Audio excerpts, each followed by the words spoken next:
বর্তমানে এলজেআইটি প্রতিমন্ত্রী মীর শাহে আলম বারবারই বলেছেন যে এই নির্বাচনে তারা দলীয় প্রতীক রাখবেন না, অর্থাৎ ব্যক্তিকেন্দ্রিক নির্বাচন হবে। সেনাবাহিনী সেই সময় বলেছিল যে তাদের কাছে প্রায় 600 লোককে তারা আশ্রয় দিয়েছে নিরাপত্তার খাতিরে। অনেকেই তারা নিরাপত্তা চেয়েছে, শেখ হাসিনার যারা সহযোগী ছিলেন, মন্ত্রী, আমলা, পুলিশের কর্মকর্তা সহ নানান ধরনের লোকজনকে তারা আশ্রয় দিয়েছিল এবং সেখানে রাখা হয়েছিল বেশ কিছুদিন।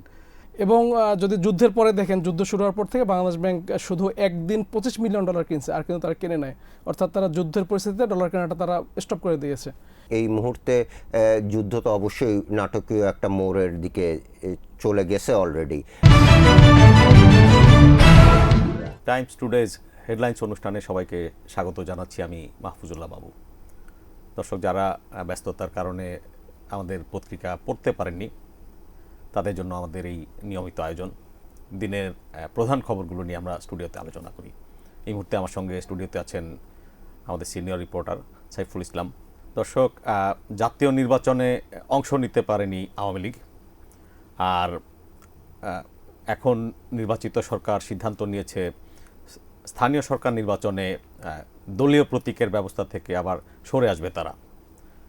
এখন একটি প্রশ্ন উঠছে যে আওয়ামী লীগের সমর্থক বা কিছুটা স্বল্প চিহ্নিত যে নেতাকর্মীরা আছেন, তারা এই নির্বাচনের মাধ্যমে ক্ষমতায় রাজনীতিতে ফিরছেন কিনা, আমরা তার কাছ থেকে শুনি। আপনি ঠিক বলছিলেন যে আওয়ামী লীগের পরে কিন্তু একটি নিষেধাজ্ঞা রয়েছে, সাময়িক নিষেধাজ্ঞা রাজনৈতিক কর্মকাণ্ডের উপরে। সেক্ষেত্রে জাতীয় নির্বাচনে তারা নির্বাচনে অংশগ্রহণ করতে পারেনি। এখন প্রশ্ন হচ্ছে যে দীর্ঘদিন থেকে এই যে স্থানীয় সরকার নির্বাচনের প্রতীক ব্যবস্থা ছিল, অর্থাৎ দলীয় প্রতীকে নির্বাচন করার যে বিধান ছিল, সেই বিধান থেকে বর্তমান সরকার সরে আসার এক সিদ্ধান্ত নিয়েছে। সাম্প্রতিক সময়ে একাধিক অনুষ্ঠানে বর্তমানে এলজেআইটি প্রতিমন্ত্রী মীর শাহে আলম বারবারই বলেছেন যে এই নির্বাচনে তারা দলীয় প্রতীক রাখবেন না, অর্থাৎ ব্যক্তিকেন্দ্রিক নির্বাচন হবে। সেক্ষেত্রে অনেকে এখন প্রশ্ন করছেন কিংবা অনেকে বলার চেষ্টা করছেন যে তাহলে কি আওয়ামী লীগ এই নির্বাচনে ব্যাক করতে পারবে? সেই ব্যাক করা বা ফিরে আসার প্রক্রিয়াটা কি? যারা কোনো দলীয় পদ পদবিতে ছিল না, গুম কিংবা খুন বা হত্যা মামলার সাথে যারা জড়িত নন, তারা ইতিমধ্যেই তাদের অনেকে নির্বাচনের প্রস্তুতি নিচ্ছেন, আমাদের কাছে এমন খবর আছে। আচ্ছা, আপনার কাছে আমার একটা যদি একটু ক্লারিফিকেশন আর কি, যে একটা দল নিষিদ্ধ আর তার কার্যক্রম নিষিদ্ধ, দুয়ের মধ্যে আসলে বাস্তবে পার্থক্য কি? না, একটা দল নিষিদ্ধ তার মানে টোটাল তার দলের কার্যক্রম সম্পর্কিত তার কোনো কার্যক্রম সে টোটাল কোনো কিছু করতে পারবে না, একবারে দল হিসেবে নিষিদ্ধ আর কি। আর সাময়িক কর্মকাণ্ড নিষিদ্ধ থাকা মানে আপনি দলের মিছিল, মিটিং, সভা, সমাবেশ এই ধরনের কোনো কর্মকাণ্ড করতে পারবেন না। এবং যেহেতু এটি সন্ত্রাস বিরোধী আইনে নিষিদ্ধ, সুতরাং কোনো কর্মকাণ্ডে আপনি থাকতে পারবেন না। এবং এই ক্ষেত্রে নির্বাচন কমিশন যেহেতু এই দলটি গুম এবং খুনের সাথে জড়িত থাকার অপরাধে সন্ত্রাস বিরোধী আইনে নিষিদ্ধ করা হয়েছিল একটি অধ্যাদেশের মাধ্যমে, নির্বাচন কমিশন ওই সময় পরবর্তী সিদ্ধান্ত না আসা পর্যন্ত আওয়ামী লীগকে নির্বাচনের বাইরে রেখেছে। সেক্ষেত্রে অবশ্যই পার্থক্য আছে। এখন আমরা ওই প্রসঙ্গে না, যে আমরা যে প্রসঙ্গে আছি সেটি হচ্ছে যে অনেকে নির্বাচনের প্রস্তুতি নিচ্ছে স্থানীয় সরকার নির্বাচনে। আওয়ামী লীগের যারা উল্লেখযোগ্য ফেস, পরিচিত ফেস, তারাই নির্বাচনে আসবে না। এই দলটির কঠোর সমর্থক কিংবা তাদের ব্যবসায়ী মহল, বিভিন্ন পেশাজীবী মহল থেকে কিছু মানুষ নির্বাচনের প্রস্তুতি নিচ্ছেন, যদিও তাদের মাঝে এখনও এক ধরনের শঙ্কা, ভয় আছে যে শেষ পর্যন্ত তারা নির্বাচন করতে পারবেন কিনা। পারিপার্শ্বিক চাপ, বিশেষ করে বর্তমান যারা সরকার এবং বিরোধী দলে আছেন, তারা তাদেরকে নির্বাচনের সুযোগ, মাঠে কাজ করার সুযোগ দেবেন কিনা। তারপরেও সব কিছু জানা বোঝার পরেও কিছু মানুষ নির্বাচনের প্রস্তুতি নিচ্ছে এবং তথ্য আমরা পেয়েছি। আওয়ামী লীগের একাধিক নেতার সাথে আমরা কথা বলেছি, যদি পরিবেশ পায় তাহলে তারা নির্বাচন করবেন। অপোজিটে বিএনপি, জামাত এটা মানতে নারাজ। তারা বলেছেন যেহেতু নিষিদ্ধ এই দল, এখন কার্যক্রম নিষিদ্ধ, সুতরাং নির্বাচন কমিশন কিংবা সরকার এই বিষয়ে কোনো পদক্ষেপ নেবেন যে এই দলের জন্য কেউ নির্বাচনে অংশগ্রহণ করতে না পারেন।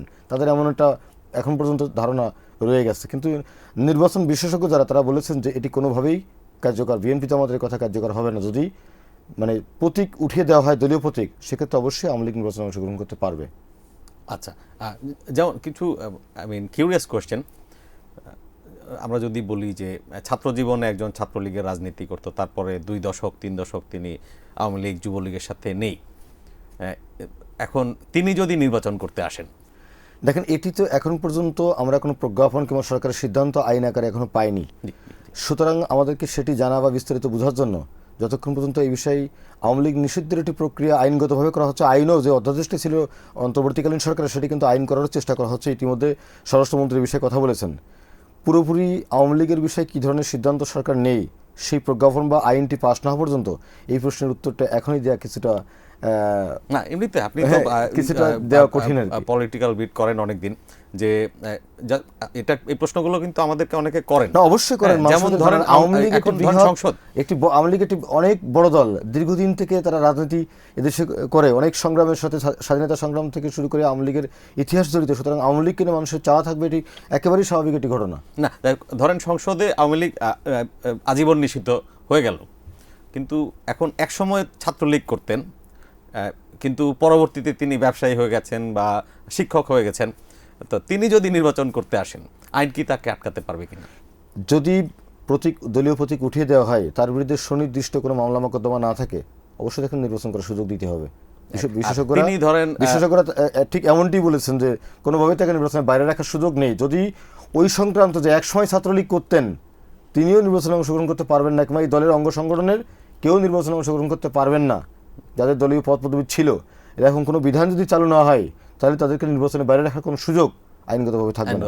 ওকে, আর আরেকটা হচ্ছে যে যিনি ভাইটাল পোস্টে ছিলেন, ফর এক্সাম্পল ইউনিয়ন বিএনপির সভাপতি ছিলেন বা সেক্রেটারি ছিলেন আওয়ামী লীগের, সরি, তো তাকে কি, তার বিরুদ্ধে কোনো মামলা নেই? এই ক্ষেত্রে তিনি নির্বাচনের কোনো সুযোগ পাবেন না, কারণ তিনি এই দলের কার্যক্রম নিষিদ্ধ। তিনি চিহ্নিত না, এই দলের কার্যক্রমই নিষিদ্ধ। যে দলের কার্যক্রম নিষিদ্ধ থাকে সেই দলের পদ পদবীধারী নেতা আপনি নির্বাচন অংশগ্রহণের সুযোগ পাবেন না, এটা খুব সহজ হিসাব। দর্শক, সাবেক স্পিকার শিরিন শারমিন চৌধুরী, তিনি প্রায় 20 মাস অন্তর্ধান ছিলেন। কোথায় ছিলেন কেউ জানতো না, এটি একটি রহস্য। এই রহস্য আরও কিন্তু ঘনীভূত হয়েছে যখন তাকে ধানমন্ডিতে তার একজন কাজিনের বাসা থেকে আটক করা হয়। তো এই বিষয়ে রহস্যের জাল ভেদ করার চেষ্টা করেছেন আমাদের special affairs editor Abul Kalam Azad. আমরা তার কাছ থেকে শুনি তিনি কি ভাবছেন। আজাদ ভাই। না, দেখুন, শুরু থেকে যদি বললি যে যেদিন 5 আগস্ট 2024-এর এক ছাত্র জনতার অভ্যুত্থানে শেখ হাসিনার যখন পতন ঘটে, তখন কিন্তু উনি সংসদ ভবনে ছিলেন, তিনি তখন স্পিকার। তো এর মধ্যে আপনার জানা আছে যে উচ্ছৃঙ্খল ছাত্র জনতা সবাই সরকারি বিভিন্ন প্রতিষ্ঠান, তৎকালীন প্রধানমন্ত্রীর বাসভবন এবং তৎসংলগ্ন যে সংসদ ভবন, সেখানে তারা ঢুকে পড়ে এবং ভাঙচুর এবং নানান ধরনের লুটপাট চালায়। তো সে সময় কিন্তু তিনি ওই সংসদ ভবনেরই একটি কক্ষে আশ্রয় নিয়েছিলেন। আমরা জেনেছি যে সে সময় তার সঙ্গে তার স্বামী পলক সহ বেশ কয়েকজন সংসদ সদস্য এবং আরও কিছু লোকজন ছিল, যা একটা কক্ষের ভিতরে এমনভাবে রাখা হয়েছিল এবং সেই কক্ষের সামনে কিছু ভাঙ্গা চেয়ার টেবিল ফাইলপত্র রাখা হয়েছিল যেন কেউ বুঝতে না পারে যে ওই কক্ষে কেউ থাকতে পারে। তো প্রায় 10 ঘন্টা সেখানে বন্দি থাকার পরে রাত 2টোর সময় সেনাবাহিনী তাকে উদ্ধার করে সেনানিবাসে নিয়ে যায়। এবং আপনি জানেন যে সেনাবাহিনী সেই সময় বলেছিল যে তাদের কাছে প্রায় 600 লোককে তারা আশ্রয় দিয়েছে নিরাপত্তার খাতিরে। অনেকেই তারা নিরাপত্তা চেয়েছে, শেখ হাসিনার যারা সহযোগী ছিলেন, মন্ত্রী, আমলা, পুলিশের কর্মকর্তা সহ নানান ধরনের লোকজনকে তারা আশ্রয় দিয়েছিল এবং সেখানে রাখা হয়েছিল বেশ কিছুদিন। এবং সেই মাসের মানে আগস্টের শেষের দিকে সেনাবাহিনী আবার বলেন যে তারা সবাই চলে গেছে, হ্যাঁ, যে যার মতো চলে গেছে, এখন আর সেনানিবাসে কেউ নেই। কিন্তু এর পরবর্তীতে আমরা দেখেছি যে ধরেন তখনকার আইনমন্ত্রী এবং শেখ হাসিনার শিল্প উপদেষ্টা সালমান এফ রহমান, তারা সহ নানান জায়গায় নানান মন্ত্রী এবং রাজনীতিবিদদের গ্রেপ্তার করা হয়েছে।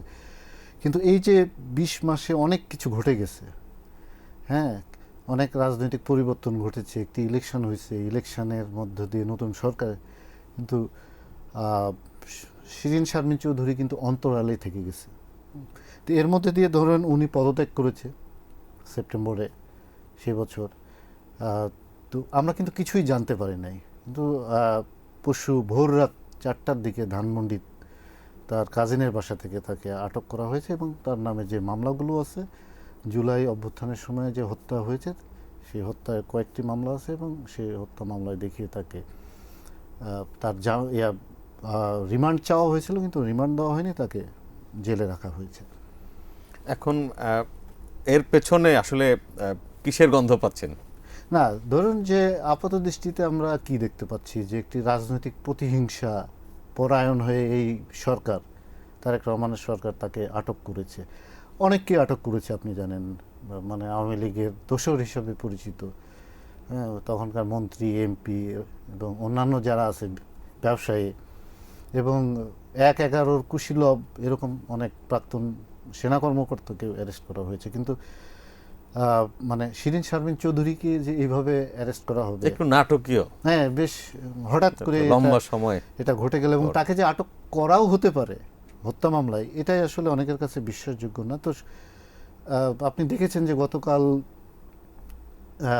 বেশ সোশ্যাল মিডিয়ায় এটা নিয়ে তোলপাড় হয়েছে, আলোচনা সমালোচনা, হ্যাঁ, এগুলো অনেকে এই সরকারের প্রতি বিষোদ্গার করছে যে তার মতো একজন মানে উচ্চ শিক্ষিত, স্বজন, নম্রভাষী এবং একজন ভালো মানুষকে কিভাবে সরকার অন্য সব রাজনীতিবিদদের মতো ব্যবহার মানে করে তাকে এরকম Treat হত্যা করা হচ্ছে। মামলায়, হ্যাঁ।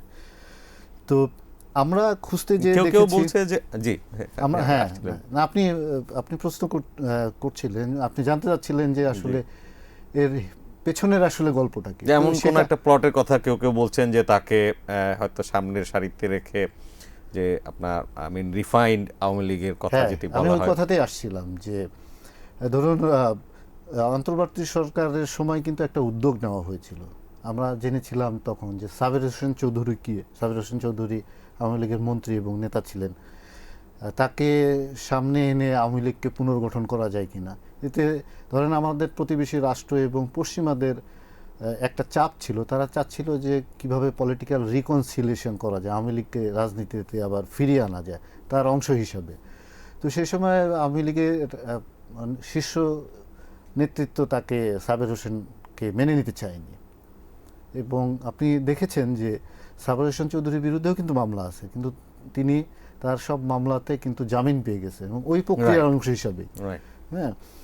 তো এখন বলা হচ্ছে যে এটা আসলে নতুন আরেকটা উদ্যোগ, যেই উদ্যোগের অংশ হিসাবে তাকে, তো আপনি যে তাকে তো মুক্ত করতে পারেন না, কারণ সে হত্যা মামলার আসামি। তো আপনি তাকে আটক দেখিয়ে আইনি প্রক্রিয়ার মাধ্যমে তাকে বের করতে হবে, যদি আপনি বের করতে চান এবং মুক্ত করতে চান। বা রাজনীতিতে যদি যে পরিকল্পনার কথা বলা হচ্ছে, আমাদেরকে ধরেন সামরিক, বেসামরিক এবং কূটনীতিক বেশ কিছু সূত্র আমাদেরকে এটি মোটামুটি কনফার্ম করেছেন যে এরকম একটা উদ্যোগের ফলে হঠাৎ করে তাকে আনা হয়েছে।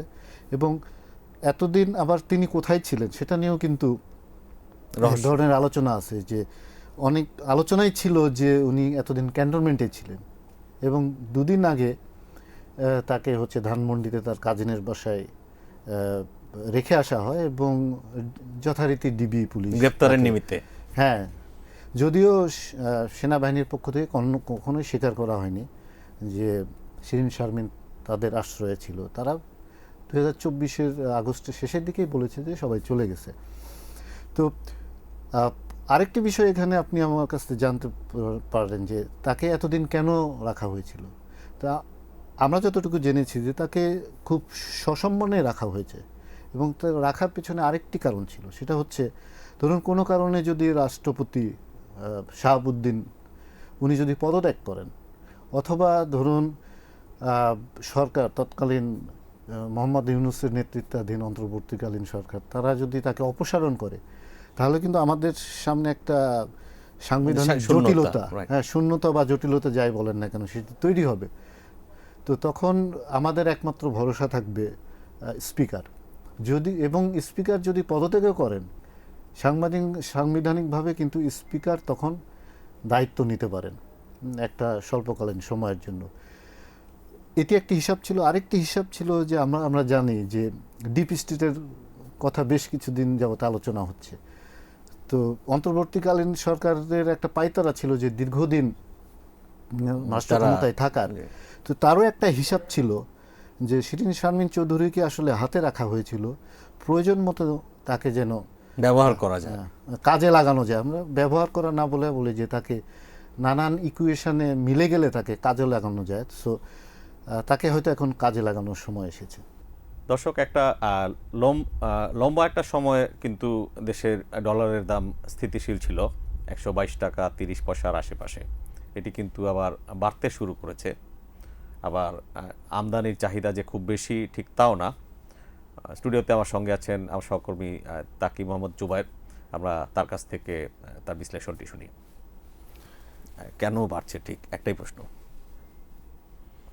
ডলার রেট যেটা বললেন যে দীর্ঘদিন এক জায়গায় ছিল, হঠাৎ করে ঊর্ধ্বমুখী হওয়া শুরু করলো। কিন্তু আমরা যদি মার্কেটে ডিমান্ড এবং সাপ্লাই যদি দেখি, এখানে কিন্তু যখন কখন রেট বাড়ে, যখন আপনার সাপ্লাই কম থাকবে, আপনার ডিমান্ড বেশি থাকবে।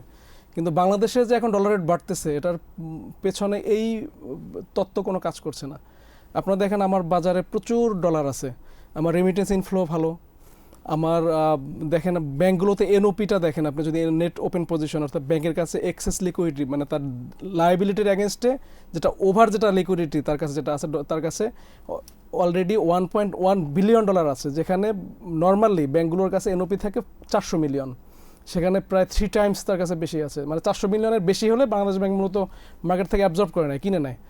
এবং যদি যুদ্ধের পরে দেখেন, যুদ্ধ শুরু হওয়ার পর থেকে বাংলাদেশ ব্যাংক শুধু একদিন $25 মিলিয়ন কিনছে, আর কিন্তু তারা কেনে নেয়। অর্থাৎ তারা যুদ্ধের পরিস্থিতিতে ডলার কেনাটা তারা স্টপ করে দিয়েছে। তাহলে এবং এনওপি আছে 1.1 বিলিয়ন, এবং ব্যাঙ্কগুলোর কাছে রিজার্ভ মানে এফএক্স হোল্ডিং আছে ব্যাঙ্কগুলোর কাছে 3.39 বিলিয়ন, হিউজ তাদের কাছে হোল্ডিংটা আছে। এই পরিস্থিতিতে ডলার রেট বাড়ার কোনো কারণ নেই, কারণ আমাদের আপনি যদি দেখেন আমাদের আকোপিমেন্ট হয়ে গেছে আগেই, আমাদের কোনো এক্সটার্নাল কোনো এখন চাপ নেই। আমার সারের ডিমান্ড, সারের কিন্তু এখন ইম্পোর্ট প্রায় নাই বললেই চলে। হয়তো তেলের একটা তেলের যেটা ডিমান্ড যেটা আসবে, তেল গ্যাসের যেটা, সেটা কিন্তু এখনও আসে নাই। আমি কিন্তু স্টেট ওন ব্যাঙ্কগুলোর সঙ্গে কথা বলেছি, যারা এই বিপিসির সেটেলমেন্টগুলো যারা করে। আমি যদি একদম নাম ভেঙেই বলি, সোনালী ব্যাংকের সঙ্গে কথা হয়েছে, রূপালী ব্যাংকের সঙ্গে কথা হয়েছে, যারা স্টেট ওন ব্যাঙ্কগুলো তো ওদের সেটেলমেন্টগুলো করে।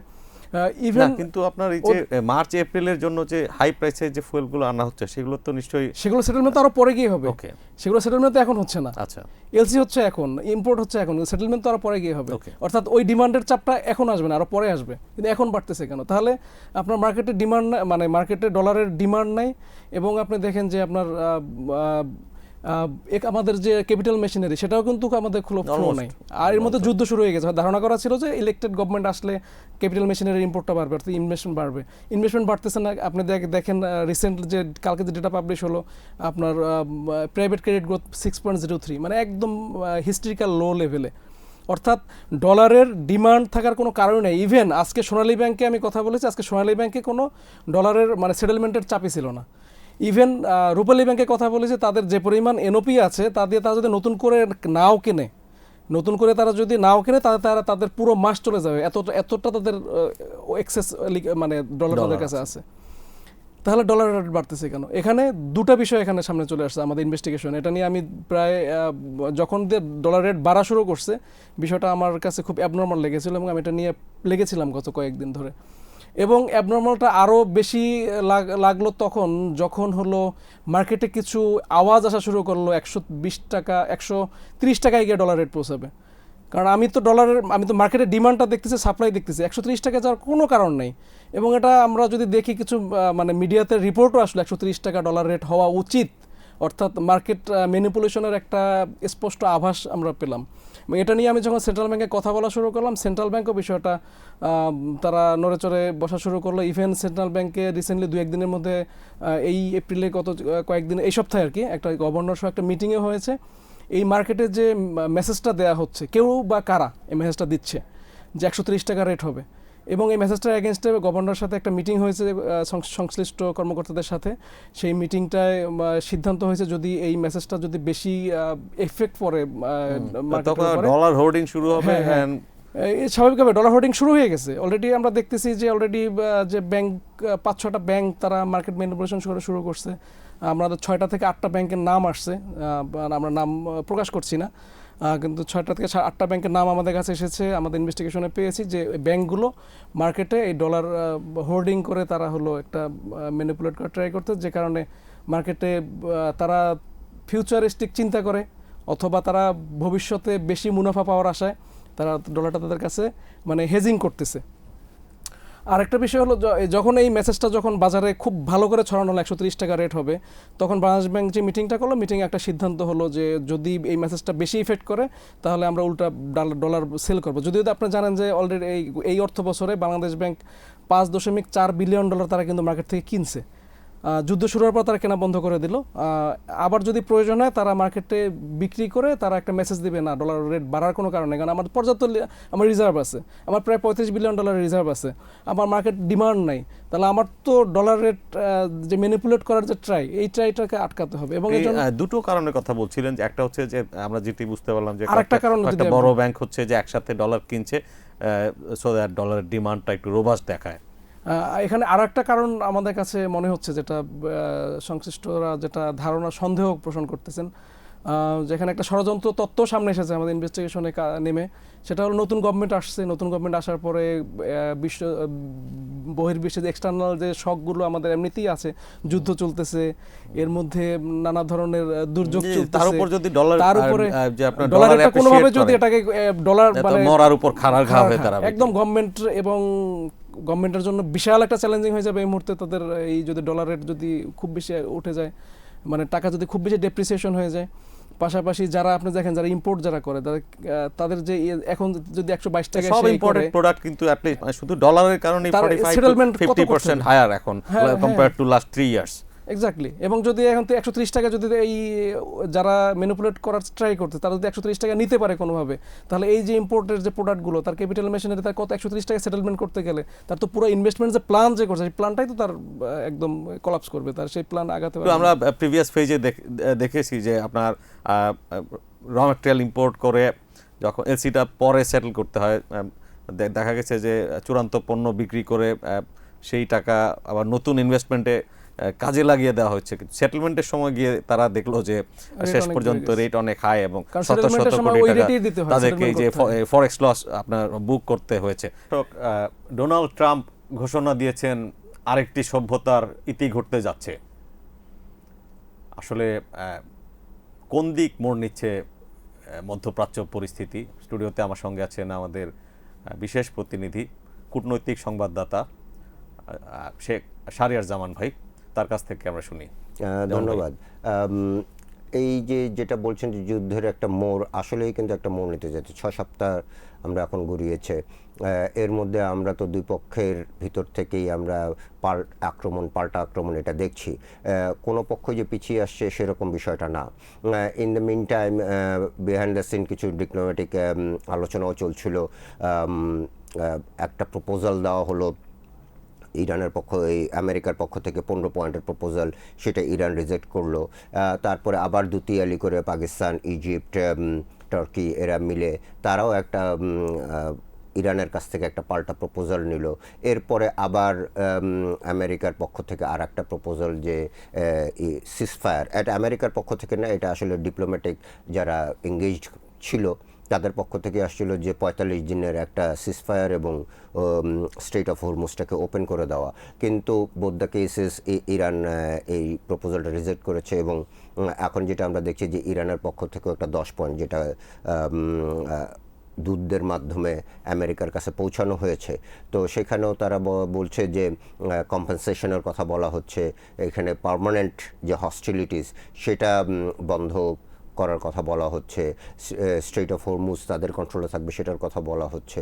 তো সব মিলিয়ে দুপক্ষের প্রস্তাব আবার পাল্টা প্রস্তাব এগুলোর ভিতরে চলছে। ইন দ্য মিন টাইম যেটা আপনি বললেন যে ট্রাম্প সাহেব একটা ঘোষণা দিয়েছেন যে এন্ড অফ দ্য সিভিলাইজেশন, এবং এটা তো আজকে সকালবেলায় শেষ হয়ে গেছে। তো এখন যেটা দেখা যাচ্ছে যে এই মুহূর্তে যুদ্ধ তো অবশ্যই নাটকীয় একটা মোড়ের দিকে চলে গেছে অলরেডি, কারণ কন্ট্রোলটা এখন কারো হাতেই আছে বলে এটা প্রতীয়মান হচ্ছে না। ইন দ্য মিন টাইম যদি আমি বলি যে ট্রাম্প সাহেবের যে বক্তব্য এবং তার যে কার্যকলাপ সেটাকে ওয়ার ক্রাইম হিসেবেও তার দেশেই যে যারা কংগ্রেসম্যান রয়েছে এবং তার supporter, make American great again MAGA supporter, তারাও কিন্তু সেটাকে কন্ডেম করছে। তো সব মিলিয়ে ঝুলিয়ে অবস্থা যেটা রয়েছে যে এখনও পরিস্থিতি অত্যন্ত ঘোলাটে, কোন দিকে যাচ্ছে কি হচ্ছে, বিশেষ করে সিভিলিয়ান স্ট্রাকচারে যে আক্রমণগুলো সেগুলো যে এখন কিভাবে সেটাকে জাস্টিফাই করার মতো কোনো উপায়ই নাই, কারণ ইন্টারন্যাশনাল ল এবং ইউএন চার্টার এগুলোর ক্ষেত্রে খুবই পরিষ্কার। ফলে সামনের দিনগুলোতে কি হবে এটা তো প্রেডিক্ট করা, অ্যাজ আই সেড এর আগেও আমি বলেছি যে এটা প্রেডিক্ট করা এত সহজ না। তবে এই আক্রমণ প্রতি ইউএস ইসরায়েলের যে আক্রমণের ফলে ইরান যে পিছিয়ে আসবে এখন পর্যন্ত সেরকম কোনো ইঙ্গিত পাওয়া যাচ্ছে না।